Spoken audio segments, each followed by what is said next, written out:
আপনি কি জানেন পেস্তা বাদাম আমাদের কাছে আসার আগে কিভাবে প্রস্তুত হয়? গাছ থেকে শুরু করে আপনার টেবিল পর্যন্ত এর যাত্রা একটি অত্যাধুনিক ও চমকপ্রদ প্রক্রিয়া। আজ আমরা দেখব পেস্তা বাদামের সেই অবিশ্বাস্য পথ চলা। পেস্তা চাষ করা হয় মূলত উষ্ণ জলবায়ুর দেশগুলোতে। ফসল কাটার সঠিক সময় হলো আগস্টের শেষ থেকে অক্টোবরের প্রথম দিক। আধুনিক খামারগুলোতে মেশিন ব্যবহার করে গাছ ঝাঁকিয়ে বাদাম সংগ্রহ করা হয়, যাতে সময় বাঁচে এবং মানও ঠিক থাকে। সংগ্রহের পর পেস্তা দ্রুত কারখানায় পাঠানো হয়, যেখানে এটি খোসা ছাড়ানো, ধোয়া ও বাছাই করা হয়। স্বাভাবিকভাবে ফাটা বাদামগুলো আলাদা করা হয় এবং নিম্নমানের বাদামগুলো ফেলে দেওয়া হয়। এরপর বাদামগুলো রোস্ট করা হয়, যাতে স্বাদ ও গুণগত মানও উন্নত হয়।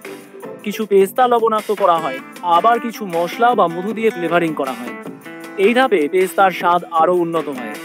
শেষ ধাপে পেস্তা ভ্যাকুয়াম প্যাকেজিং বা নাইট্রোজেন ফ্লাশিং এর মাধ্যমে সংরক্ষণ করা হয়, যাতে এটি দীর্ঘদিন সতেজ থাকে। এরপর এটি বাজারে আসে আপনার প্রিয় স্ন্যাক হিসেবে। পেস্তার এই দীর্ঘ যাত্রা সত্যিই অবিশ্বাস্য। আপনি কি পেস্তা খেতে ভালোবাসেন? জানাতে ভুলবেন না। ভিডিওটি ভালো লাগলে লাইক দিন, আর এমন আরও দারুণ কন্টেন্টের জন্য সাবস্ক্রাইব করুন। দেখা হবে পরের ভিডিওতে।